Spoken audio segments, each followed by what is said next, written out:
welcome to this first Auxin of 2015. I'm in the fortunate position that I'm facilitator as well as presenter, so you'll see a bit of me.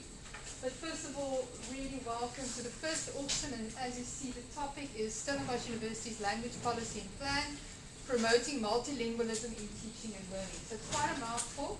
There's three presenters this afternoon. It's myself, Antoinette van der Merwe, Professor Anton Basson, who's the Vice Dean Learning and Teaching from the Engineering Faculty, and Professor Leon de Stadler, who's the Director of the Language Center.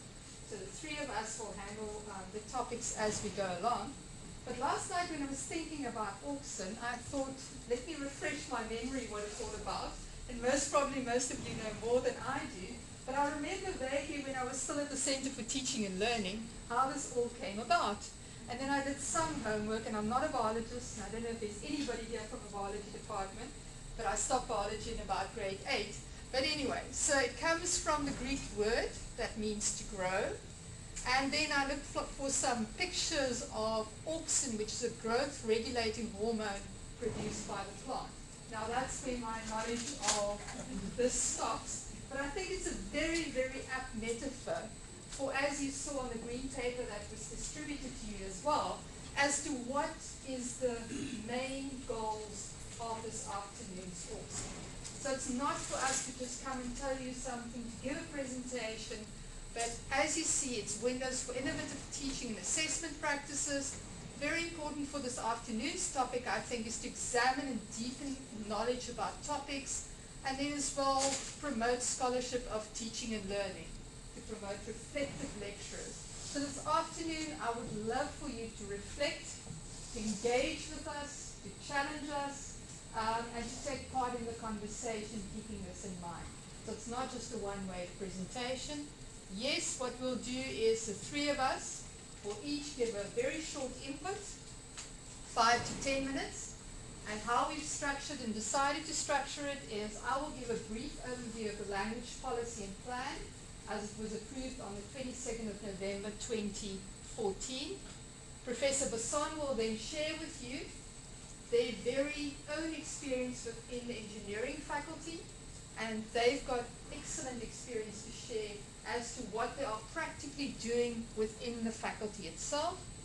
And then we will hand over to Professor de Stadler, who will focus on this little word there, multilingualism, and what does that mean, and what are some of the challenges, because I'm going to give the language plan and policy and say, yes, this is what we want to do, and this is the spirit of the policy and plans, but what does it actually mean, and what are some of the challenges related to multilingualism overall? Okay, so I don't know if there's any questions straight off the bat, or if we can go ahead. Okay, we're also making a podcast this afternoon that will be available after the session as well, because some of our colleagues from Tygerberg said that it's quite a long way to drive through and away as well. Okay, so as I mentioned, the language policy and plan was finally approved on the 22nd of November at a special council meeting in 2014. But what I want to emphasize this afternoon is often one thinks of a policy as just something that's imposed, that just happens. And suddenly on the 22nd of November we had something. But as you can see, it was actually an evolutionary process since 2010. And you'll hear that bit of that story from Professor Basson as well in the engineering faculty, where there was a lot of innovation, different forums, there was experimentation with different ways of handling language in class. And of course this necessitated that we review the policy that was formulated in 2002. So this was now 12 years later. So since 2010, a lot of stuff happening, the review process in 2014, there were different forums it was discussed on. We invited all lecturers, staff and students to give comment, and once it was approved, we of course now in implementation and the management phase. Now people often ask us, so what is the language approach of Stellenbosch University? So we decided last year while we were revising the policy to come up with a very simple diagram. And what we said was Stellenbosch University is multilingual in the way that it goes about with knowledge distribution, and that Afrikaans and English have equal status. And you'll see in the next slide, if you look at the 2002 plan and the 2014 plan, that is possibly the main difference between the two. Welcome. Sorry. No problem. Please come inside. No problem. Welcome. So Afrikaans and English have equal status, and of course in a multilingual university, isiXhosa's contribution is acknowledged, encouraged, and wherever possible should also be utilized and extended. Okay, now what drives this? Of course, it's according to the South African Constitution, the National Development Plan, but most importantly, if you also remember 2014, we also formulated a brand new Stellenbosch University institutional intent and strategy with some very specific aims. And we said, well, we've got this new strategy and intent, we also need a language policy and plan that aligns with that strategy and intent. So the essence of the changes from 2002 to 2014, as I already mentioned, 2002 Afrikaans was in the language plan, in the language policy, the default option within a multilingual university. So the default is Afrikaans within a multilingual university. The switch is now a multilingual university where both Afrikaans and English have equal status, and where possible and applicable, where doable, also isiXhosa.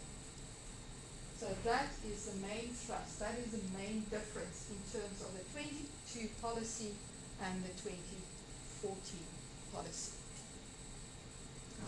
Some more detail about the changes and the differences. Of course, I already mentioned we want a language policy that promotes and supports institutional intent and strategy. Of course, since we had our previous policy, there's now a policy on how to write policies. I don't know if you know that, but yes, there is a policy on how to write policies. So we had to follow that policy to write the language policy and to reformulate it as well. So in the 2002 language policy, the A specification for your language, for your modules, was the default. In 2014, Afrikaans and English have equal status. So the A specification is no longer the default. In the language policy of 2002, there were 4 options: A plus E, that's parallel medium teaching and learning, as well as a T option. The T option is we have 50-50 in one lecture, 50% English, 50% Afrikaans in one lecture. The A and E, of course, is where you split the class if it's big enough. You've got one English class and one Afrikaans class. Then, of course, the E option. In 2014, parallel medium actually comes more to the foreground, but a very important addition is made, and that is educational interpretation services. Okay, and that's what Professor Basson will also talk a little bit about, what's been happening in engineering. Then institutional language, how we communicate institutionally. In 2002, it was specified in the policy that Afrikaans is the default by Verskille, but other languages are also used. And in the 2014 one, institutional and individual multilingualism are promoted. And of course, because we've got a document format that's different, there's more information about conflict resolution, the management thereof, and how the policy is made public. So that's the main differences.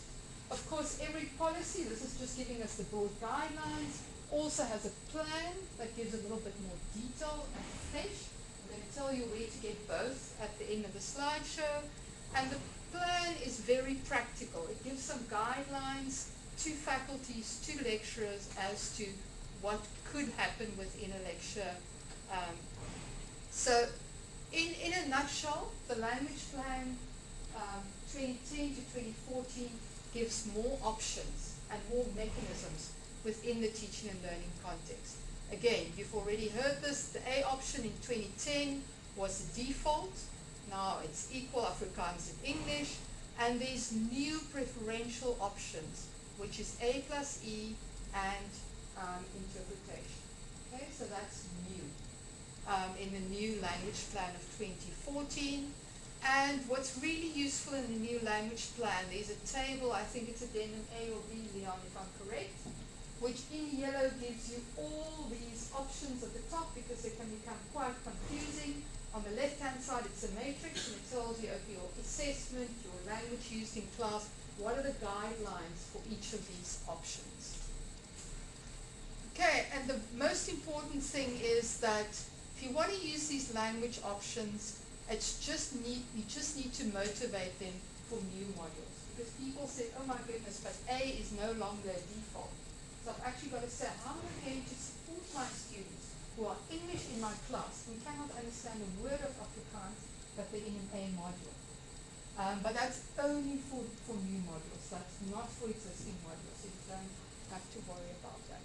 So the way forward, and I'm watching the time because I don't want to run over my 10 minutes. What we in essence have is a policy that gives us the broad outline and the direction and a lot of options. A plan that gives us more options, and what we're now moving into is implementation within faculties. Okay. It's a process that is not a once-off. It's not, we've got a new policy and plan and now we're happy. But we need the partnership from the faculties and the lecturers to make it work. And of course, there's lots of support from the Language Centre as well as institutional funding available. And I think this is so important. There is institutional funding available for parallel medium teaching and learning. So there's a formula that says if you want to do your module in parallel medium, so split the group in two, there is money available in terms of remunerating the additional capacity that you need within your department to do that, as well as for educational interpretation. Okay, so last but not least, this is my last slide. That is the website that you can find the language plan and policy. The top one is the Afrikaans one. It's just sam.ac.za in taal and sam.ac.za in language. There you'll find the language approach, the language policy, and the language plan. With that, I'm going to hand over to Son, give us some very practical ideas about what they did within the Faculty of Engineering. As discussed nowadays, I must claim my conflict of interest. I was against this plan, but it works. Oh, there we go. That's a good one. I was just wrong. Okay, so engineering has been using interpretation for a number of years now. We started, I can't remember when, I think it was about 2010, thereabouts, with services offered by Northwest University's interpretation service. So we've been going along those lines. I thought I'll start with a slide that we show at our marketing, and this is the key point. This is probably the main reason why we did this to start off with. A lot of people say, it's the government, it's the politics that pressure us to diversify. In our case, it was our industrial advisory board that said they need black and colored engineers. We must help provide black and colored engineers. So it's not primarily a political thing or a university management thing. It's our own client base, as it were, that told us they want us to diversify. We saw that we couldn't do that if we couldn't offer English all the way through. And that's the decision the faculty made, I think in about 2012, all the way through. So this is our plan currently. Our first year, all 6 engineering programs have the same first year. So there's 2 Afrikaans class groups, 2 English class groups. Interestingly enough, the language split has now shifted about 65% English, 60-65% English, rest Afrikaans. So we actually have problems accommodating our big English groups at the moment. Parallel medium. Second year, when there's big classes, typically our cut-off is more or less about 200, 250. Beyond that, we tend to split the class into Afrikaans and English class groups. Otherwise, from the second year onwards, we use real-time interpretation. So all of our undergraduate program is offered on that basis, maybe with 1 or 2 exceptions where there's a BSc module that's an elective in some of our programs that's offered on the T option. But it's computer science, and how they speak Afrikaans, I don't know, so it's probably going to be all English. The test and exam papers is standard university Stellenbosch practice. We have to say that because there's a lot of misconceptions out in the world. So that's what we offer. So we use interpretation not only for lectures, our whole undergrad program, as I said there. In some cases we have to do it with tutorials too. If it's a very wordy type tutorial, most of our stuff is very maths based. But there's two or three tutorial courses where we also have interpretation. But we also use it for our faculty board meetings, our advisory board meetings, and if we have a recruitment event in Stellenbosch, we always have interpretation services so that the people can experience.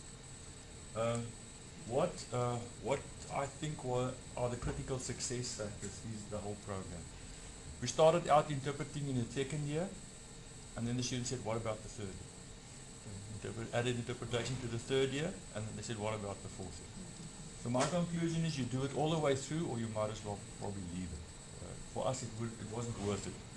And we saw a noted jump in our intake when we could say it's all the way through undergraduate.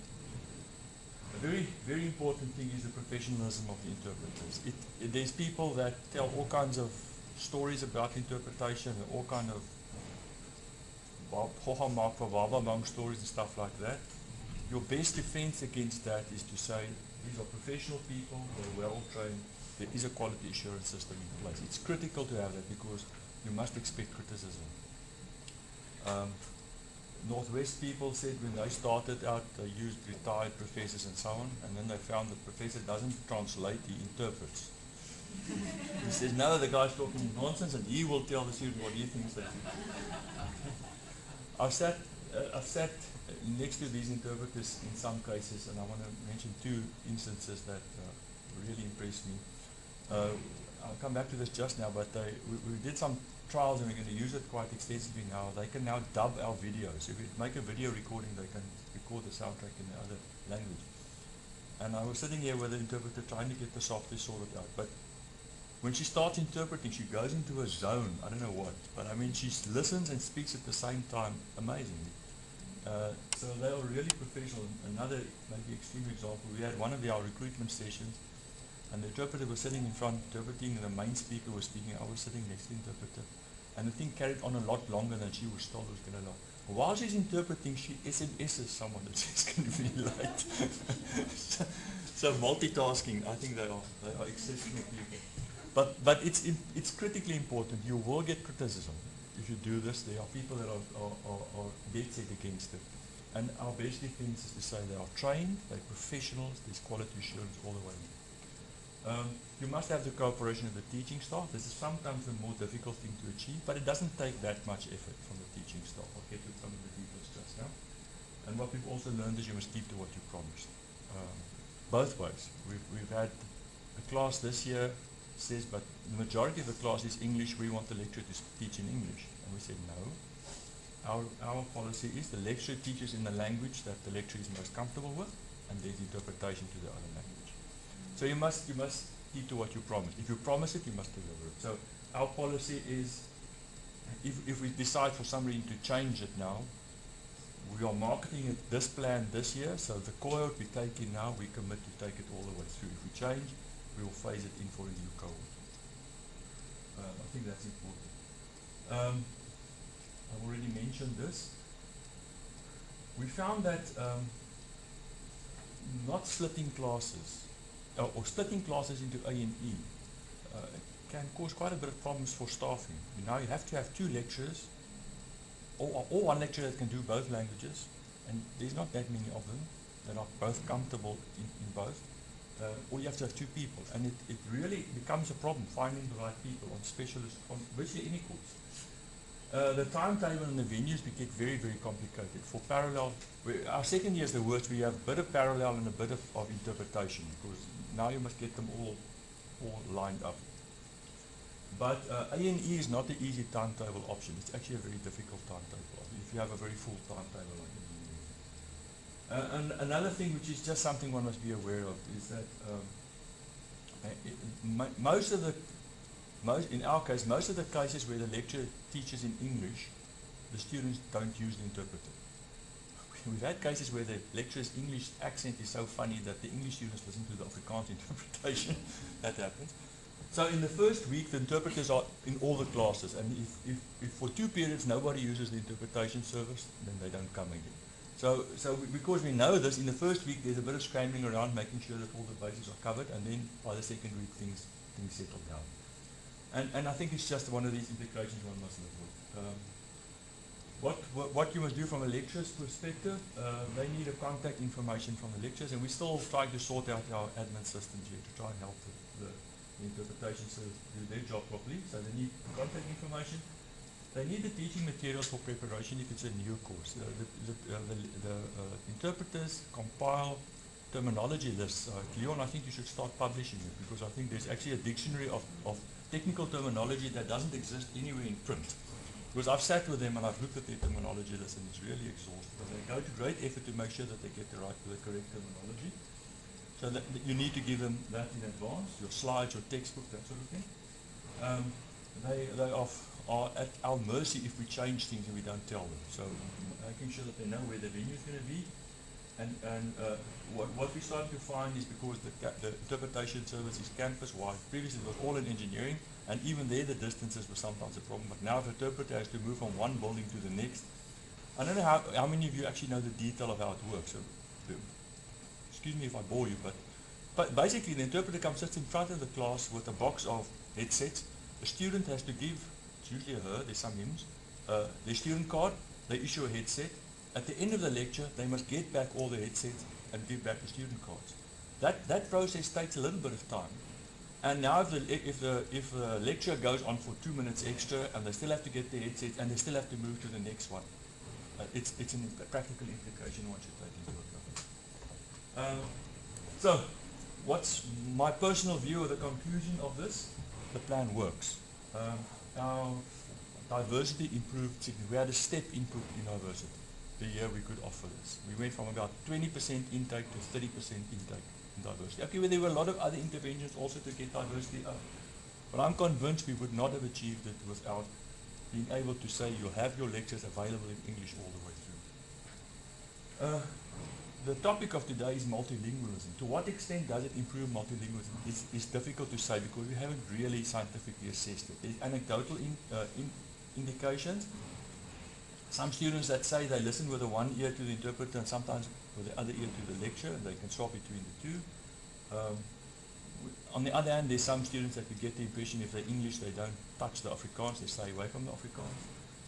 But international students are maybe the best test case here, and many of them say they do pick up some Afrikaans in spite of listening to the interpretation itself. So I think there's indications that it does improve multilingualism, but the extent to which it does, I can't really give any hard answers there. The testimony of the students, when we have recruitment events, particularly we have particular events where we try and recruit, where we specifically target communities that are not traditionally, where the engineers don't traditionally come from, colored and black communities. And there's no role models there, so we intentionally get black students and black engineers from industry to speak to these prospective students. And there the issue of interpretation is always up for discussion, and it's good to know that the students who use the service at these events without our prompting say it works. Obviously you would like your lecturer to speak in your home language, but still the interpretation service works. And it does relieve workload on the teaching staff. If we didn't have interpretation in our faculty, I shudder to think how we would have managed to cope with all the lecturing work we had to do. As I just mentioned, we just started on this, where we're trying to use information and communication technology selectively where it makes an impact. But again, you want to make these things available in both languages, and we've done some trials already. The equipment and the facilities are there. It's quite easy to use. And we're going to start using this intensively this probably in our test week when the classes stop and the interpreters have some time to dub some of our videos. So there's all kinds of other angles to it as well. That's my story. There's quite a few engineering colleagues here, so in the discussion, please welcome to differ from me. Thanks, Anton. I'm going to hand over to Leon now, and then at the end we'll have a discussion and some questions about all three presentations. Bye. Thanks, Leon.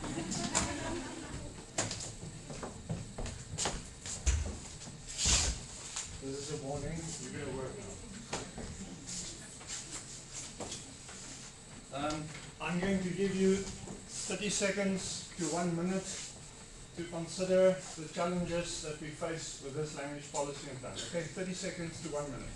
At the same time, I'm going to ask you to multitask because I'll start putting up some of the challenges. Okay? So start thinking and I'll talk.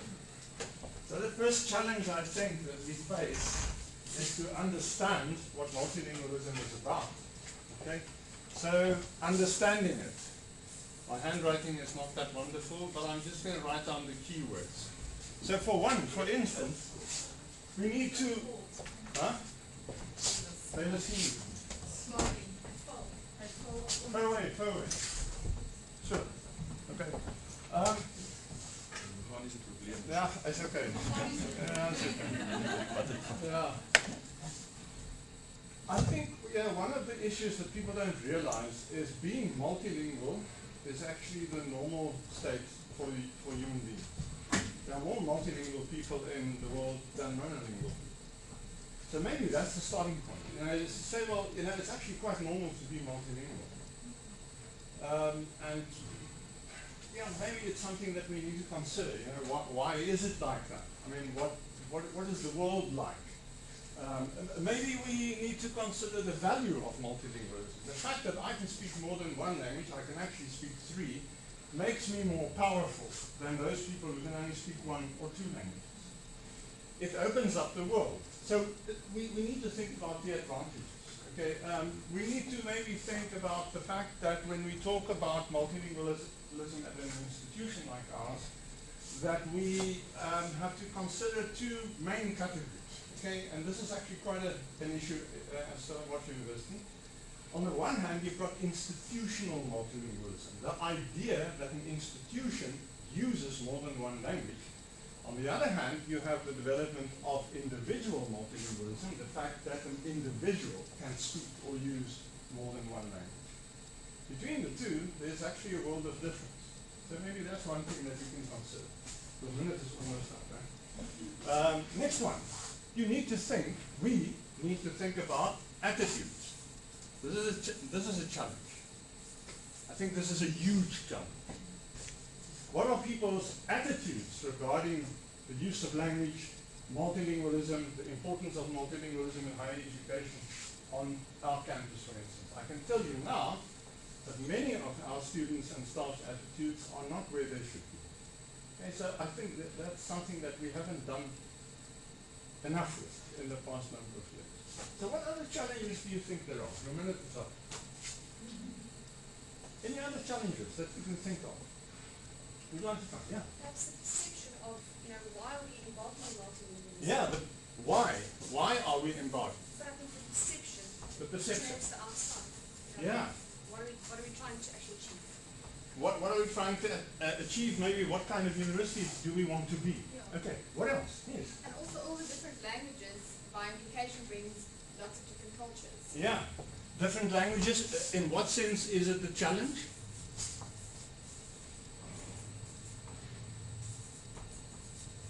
Just in terms of all the cultures, there's lots of different cultures that you now deal with. If it's mainly Afrikaans, there's a very big possibility that the culture might be the same.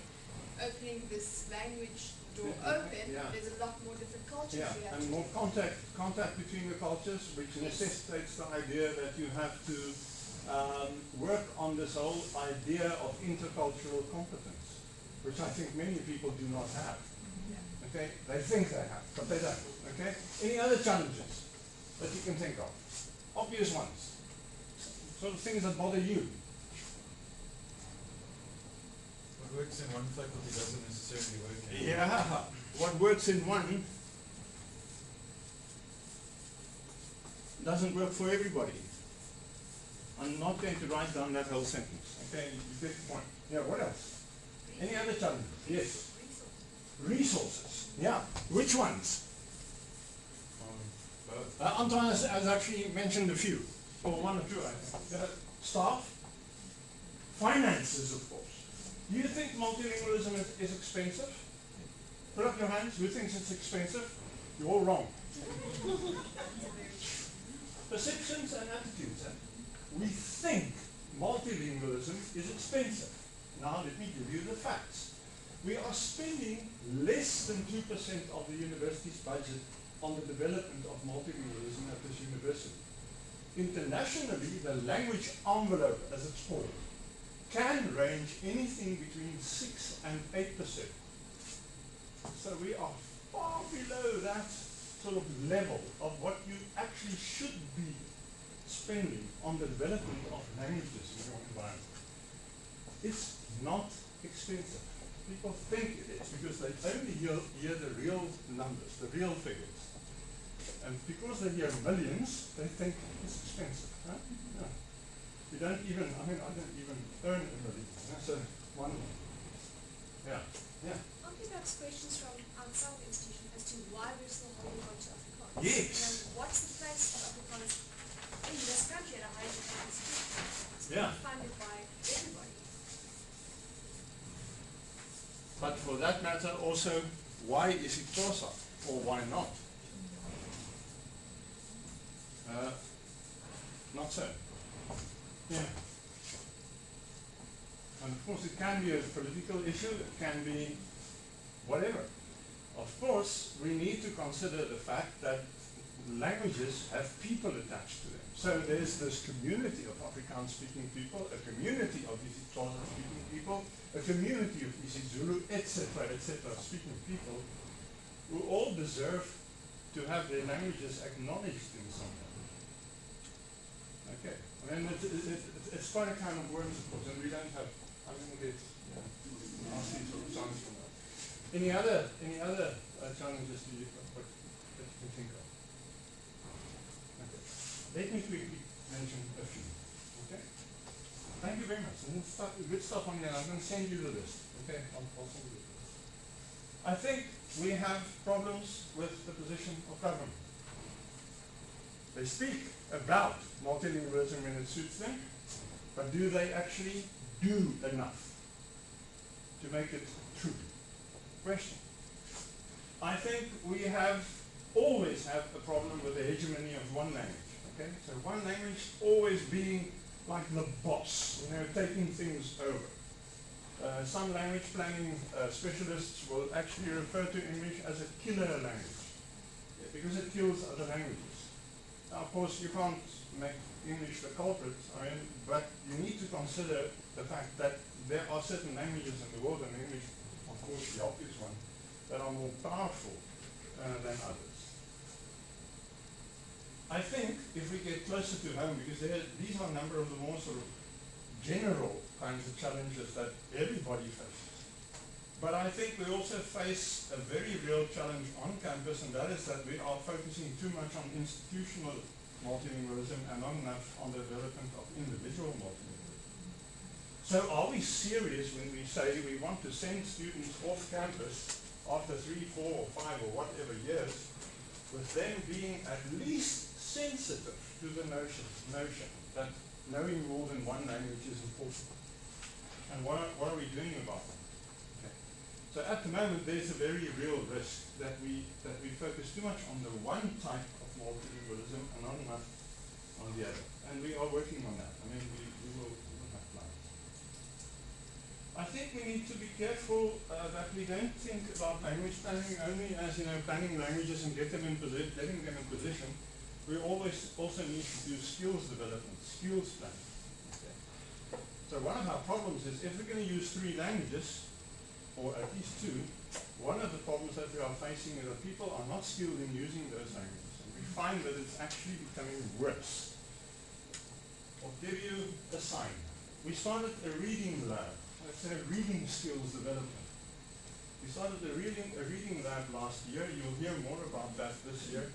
And we hoped to service 500 students in the implementation phase. We helped 1,420 students. Okay? It was quite scary actually, because then capacity and finances and all those resource things creep up on you. This year, in January, we already had 3,300 students enrolled for the reading lab before the university even started. That's more than double the figure. So that's going to be a challenge. If we want to talk multilingualism, it's not only about having these languages on your campus, it's also about getting people to to use them properly. So it's, yeah, there are a few sort of really tough calls that we have to make. Anton referred to the practical issues. You know, I mean, simple stuff like getting all the interpreters in the right classrooms at the right time, having enough space, having enough people to do all the work. Another challenge for many institutions, I want to mention this in all fairness, and I'm almost finished, is the will of management to actually do what the policy says they should be doing. This is a positive thing at Stellenbosch at the moment.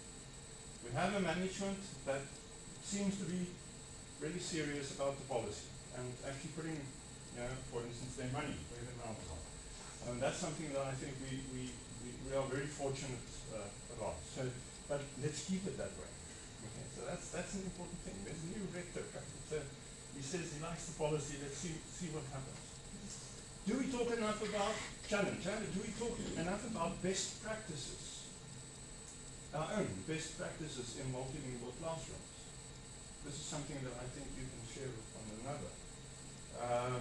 And what level of seriousness do we actually have? How serious are we about advancing the African languages as languages of teaching?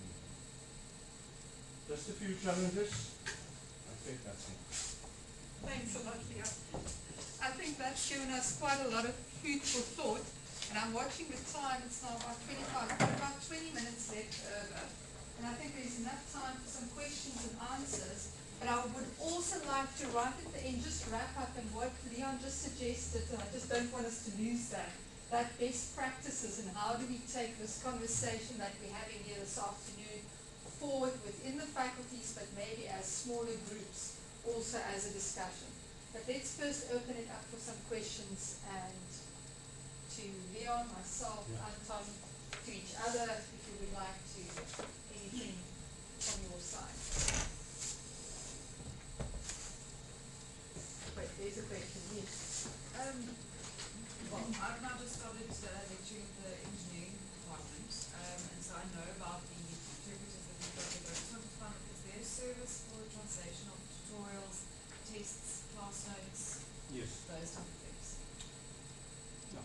The Language Center has a translation and editing service, so you can speak to me or to Alta van Rensburg if you will remember the name, but I mean you can just use me as a contact. But we have a language service. If you go onto the website of the Language Center, you will get the full details there. So Thanks. And also important, every year, every faculty as well as service department, division of the university, every department is invited to submit a language plan plus funding for that plan. And that could include translation services. yeah. So then that gets apportioned, it's been paid out now in January, February to every faculty, and that's the way it rolls. So there's also funding available because it does cost money to have it done. Yeah, I think you answered my question because I wanted to say, what are the chances that the interpretation and services available for Southern? I think in principle the answer must be the chances are 100%. You are a faculty of this university, and no faculty, simply because they're not on the main campus, should be discriminated against in terms of the availability of these services. So I think the important sort of step to take is speak to your dean. Your dean has to, according to the language policy and plan, that's a model of language management that is, I think, addendum C in the language plan, then has to speak to me, and I channel it through all the channels, you know, to the committee of which Antoinette is the chairperson and the vice rector. But it must be yes. It must be yes. It's available to all faculties, whatever the circumstances. Yeah.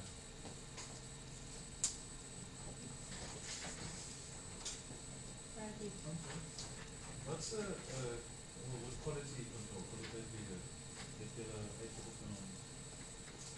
With the Northwest,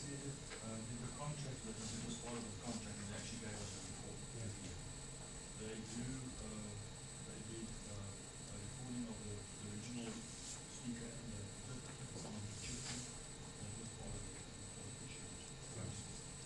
Last year, the language center, it was last year took over the whole thing. They had some equipment problem getting the recordings done. So last year we couldn't get the recorder. So it was a transition phase. We got the assurance that they've got the equipment done. And it was also a matter of costing, you know, I mean, to get all the equipment sort of fixed that was not working well, and to get new equipment, because the growth in interpreting was huge. But we have systems in place, you know, both recording, but also doing feedback from both lecturers and from students using the service. And how's that feedback done? It's done through questionnaire surveys and discussions with the students, depending, you know, on how the group works and how large it is. And we gather all the data at the end of the year, and we then start. We make a report out to give us an idea of you know, how people feel about it, and to pick up, you know, to have an early warning system in terms of problems. And the students complain quickly and easy. Yeah. The formal system is important to have it. That's the quality assurance to make sure that we follow the decisions. And the training, the interpretation service tries to put two interpreters into each class, and it's inexperienced interpreter with experience. Yeah. So it's on the job training. That first week of classes where they have to cover all the bases, that's what we can't do. Yeah. And the dust settle. And where you did parallel media, would it be one lecturer lecturing both English and Afrikaans, or was it normally? Could be hard. It makes the plan better.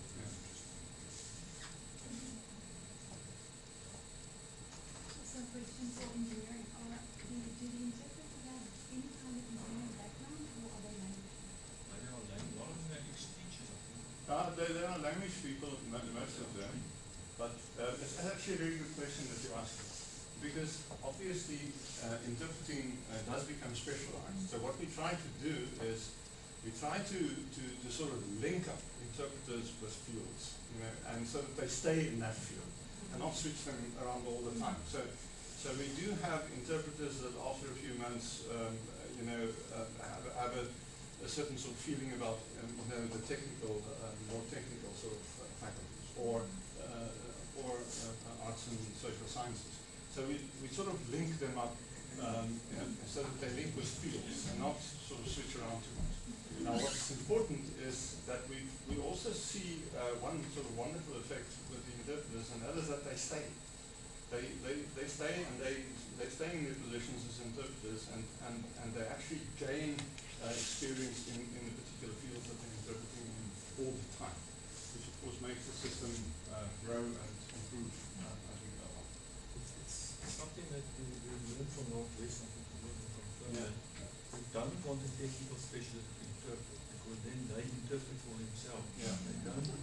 They're not just the channel that does the translation. Yeah. And the people are trying to, I don't know how they do it.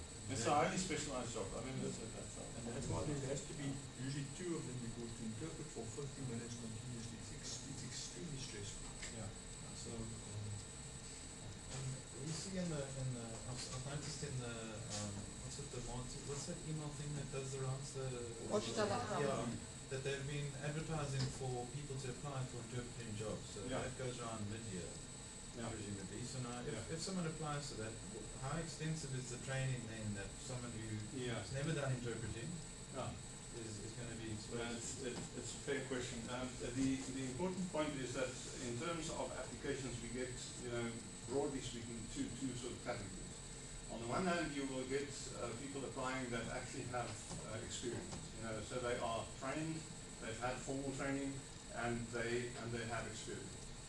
Then you get people who think they have the skill and they would like to develop it, and they are inexperienced, and to start off with, we then do a test. So the first sort of hurdle that they have to get across is to pass a first sort of test to see whether there's a certain aptitude, you know, whether they actually have the kind of basis that indicates to us that that they will survive. Then they go through an extensive period, 3 weeks of training, after which they are tested again, and then only then are they selected to be interpreters or not. So I mean, if you fail that second test, you're out. You know, I mean, it's pretty. I mean, it's pretty strict in that sense. And then we have this sort of linking of our senior interpreters with the less experienced ones. So we have a training on the job scheme that works throughout the year with sessions where they discuss problems, where they exercise, and we have the option every year of a second training session midway through the year. So it's a constant process, you know, of intensive training on the job, repeated training, and so on. And some of them actually fall by the wayside after a while, you know, because they don't have a summer. It's a very intensive and sort of hard, it's a hard job. I think with the video recordings, we're going to have an opportunity to do some technical check. Because at the moment we're not really doing that. We react to complaints and issues, but I mean, we don't really, from the teaching staff side, go and check is the interpretation correct. We rely on them to do it really for the knowledgeable. I think there's actually few of our lecturers that have the extensive terminology in both languages and interpretation services. But the complaints from the students is your early warning system. There's a question at the back. No, that's exactly what I wanted to actually ask now. Is what about getting lecturers that are comfortable with English Afrikaans? They could actually get the lecturers in either and get them to listen to some of those recordings, because I think a lot of the time the problem is the technical vocabulary. You know, you could use one word in Afrikaans which to the interpreter would be correct, but on a technical basis it's actually not correct. The answer to your comment is we actually do it already. We would like to do it more extensively. So we are building that system slowly but surely to increase the power, our capacity and our power to do more of that kind of work. I think one sort of comment that I want to make, we're talking a lot about the interpreter system now. One comment that I want to make is that it's still early days for us. Just to give you an idea, only this year, in the office that runs this interpreter system, were permanent people appointed. So this is early days for us. We've only established an office with permanent staff this year. So they're still very much just finding their feet and building up the system and so on. And they don't have a physical office. And they don't even have a physical office space yet. They are sort of working on that now. The second thing that I want to say is, and that's actually quite a challenge, since we're talking about challenges. Last year we interpreted in 5,800 lectures for the year. This year it's more than 11,300. So it goes like this, so it's huge. I mean, it's a very big sort of jump that you have. And it immediately, of course, it puts a lot of strain on the capacity to deal with it. And at the moment, that's really we are dealing with it. But and these things slowly but surely they are coming into play. What is in Northwest? About 3,500. No, it's more. They're doing more. Any other last burning question that you have? Can I just mention something? Yes, maybe? anytime. I'm using interpreters in all of my classes. Yeah. And that's one of for me, on a personal level, but as well, the Afrikaans speaking students in my course, they use their Afrikaans in such useful ways, academically speaking. Because they learn in their mother tongue now, we do activities, and then I can very quickly connect that with the English textbook or slide. So that mother tongue thinking is wonderful. It comes out. And that's empowering as well. Yes, it's a very inclusive environment. Look, if I may make one comment, I think, there's always an element of honesty, there should be, in discussions about language policy. And the one element of honesty that always needs to be there is multilingual language planning is messy. It's never easy. That's why people speak so easily about diversity. But the moment they talk about linguistic diversity, they do this because it's too difficult. Okay? It's too challenging. It's always a little bit messy. We've been talking a lot about interpreting at the moment. Of course, there's always a disturbance factor. It can never be 100% perfect. Never. It's just not the human condition. It doesn't work that way. So there's always going to be this element of messiness. But I think that's what makes us a university. A university. We are here to face those challenges and to show that it can be done. And that's the point. And stories like yours is actually fantastic to hear about. Okay, anything else? Any other last comments? Yes. I think I want to know more about parallel reading instruction. I come from a very small department where every staff has very specialized knowledge Yeah. to share with students. Yeah. And we're in a position now, for example, where luckily early in our first year courses we have more than 250 students. Yeah. Where the challenge is then, do we split the class in two or not? Really no problem. Yeah. But where do we find someone who can do what my colleague does in English, who can do what I do in Afrikaans? Especially in a faculty, an arts faculty, where the split English Afrikaans, English is way up there and there's so few Afrikaans students. How am I going to develop Afrikaans students to take over, let's say, as masters or doctoral students later on, to teach the way I do, or not the way I do, but the material I do with as much ease? Yeah. Yeah. You know, it's just It's sort a of a challenge. very practical It's a challenge. problem that we're wrestling with. And I think Auxin also alluded to it in his presentation, it's finding those specialists to do the parallel reading. We had full parallel reading in the second year as well, up to a point. That's what we promised, because we had the language acquisition courses over the first 2 years. And it was a relief when we could go to interpretation. It's really, in terms of staffing and time, it makes your life easier. So I would like to comment just about the quality of the interpretation. I always remember when I started teaching, I think he's retired now, Steve Katz was he was nearly retired when I started teaching. He's thinking, don't make the mistake that you think that if you've said it, they've heard it. So we must be very modest about the impact of our teaching, even in our mother tongue speakers. I mean, so I think the noise on the signal, to express it in engineering in terms of interpretation service, it is there, it's a distraction. Yeah. But does it detract from the learning as much? Our experience is less so. Eventually the students must come wrestle with the textbook, and that's the bigger challenge. I think we should actually teach them intentionally badly so that they go back to the textbook. I don't think so. They must go learn. Okay, on that point, we're going to hand over the textbook. And when I spoke to Cecilia about the session, when she asked me about the session originally, she said we should actually have you all read one article or 2 articles to also promote that last piece, that scholarly part of the Auxin.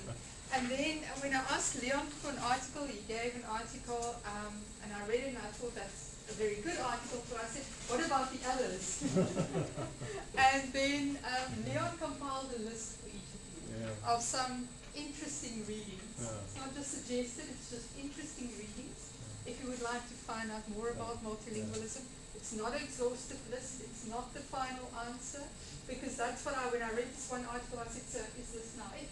You know, if we read this, then we've got the answer. And he said, no. And I said, okay, then rather let's stick with the list. And I think the other thing I wanted to mention was the whole issue of the focused interest groups. But maybe before we get there, what we're also planning in June is a language day, where we're also going to have similar conversations. So it's not going to be presentations, but it's going to be conversations, it's going to be interest groups, it's going to be presentations for hopefully some of you, coming to share your best practice as to how you deal with multilingualism, both institutional and individual multilingualism. So just as a preempt to the focus group, focused interest groups that could flow from this, the Language Day in June is already one example where we want to continue these types of conversations.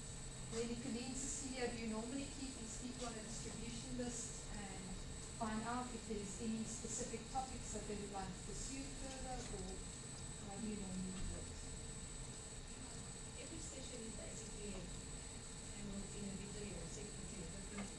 But yeah, so if people do have the feeling that they would like to continue these discussions, then we usually send out an email afterwards asking them to give indication of whether they would like to and what they would like to talk about or share in these sessions, and then we facilitate notes as well. And that can be even small. If it's 10 people, it can be, and people can even do other interesting things. Maybe a bit of action research thing or anything. Or visit the language center. Oh, visit the language center. Or, yeah. So there's a lot of options and things that people can do if they are interested in taking the conversation. Because I think an important point was mentioned by Bradley as well. I mean, the context-specific issues, you know, engineering, law. I mean, I see representatives from quite a number of faculties here. So I think there's those context-specific things one wants to share with each other within the faculty. But I also think that cross-sharing, just to hear what other people are doing and thinking, no, that won't work. Maybe part of that might work. That type of sharing could also happen between faculties. So I'll take the distribution list and I'll send out an email to everybody involved, and maybe if you can just let me know what are the things you might want to continue a conversation about, or maybe not at all. There's no, that you've been here now, you've got to keep on talking. But yes, the invitation is open to all of you. And now the last 2 points on the agenda, as far as I see it, is first a word of thanks to my 2 colleagues that presented with me. Thank you very much, Leon. Thanks a lot. Really appreciate you taking the time and sharing with us. And then I think there's some evaluation forms, right, Anthea? And that needs to be concluded. And with that, also a word of thanks for all of you coming out here today. And let's continue the conversation. I'm going to send out the email to everybody on the list. And let's keep on sharing. Great. Thank you very much.